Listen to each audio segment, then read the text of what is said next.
ไป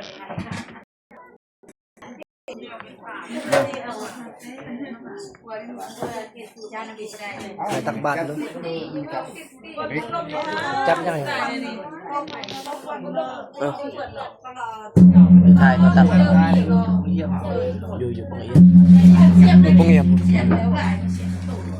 ร้อยกลับ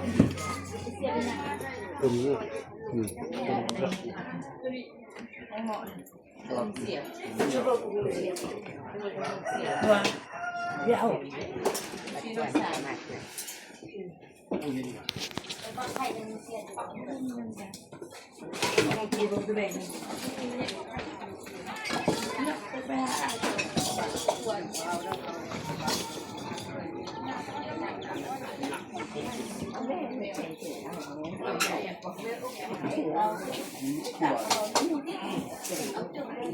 ฮัลโหล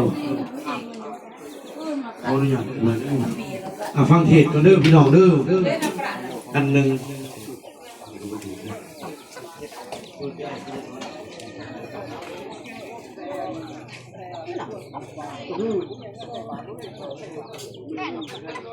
นะโมตัสสะภะคะวะโตอะระหะโตสัมมาสัมพุทธัสสะนะโมตัสสะภะคะวะโตอะระหะโตสัมมาสัมพุทธัสสะนะโมตัสสะภะคะวะโตอะระหะโตสัมมาสัมพุทธัสสะตาถาธัมมิกสังฆาสานากถาอานาเกราภามานังอาราภกาเทสิติสาธาโวดูลสัพพุริสัจเจ้าทั้งหลายผู้ปรารถนายังสุขสามประการคือมนุษย์สมบัติสวรรค์สมบัติและนิพพานสมบัติ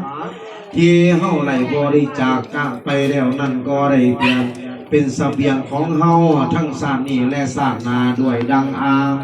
ธรรมะจะยกมาแสดงเป็นนิทัศนาให้แก่บรรดาทานพุทธศาสนิกชนทั้งหลายเพื่อฟังให้เป็นแนวทางการประพฤติปฏิบัติแล้วจะได้หูในสัตว์ว่ามีอานิสงส์อย่างใดอย่างหนึ่งดังในพระพุทธการ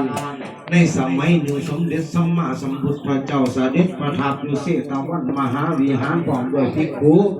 สงฆ์มีพระ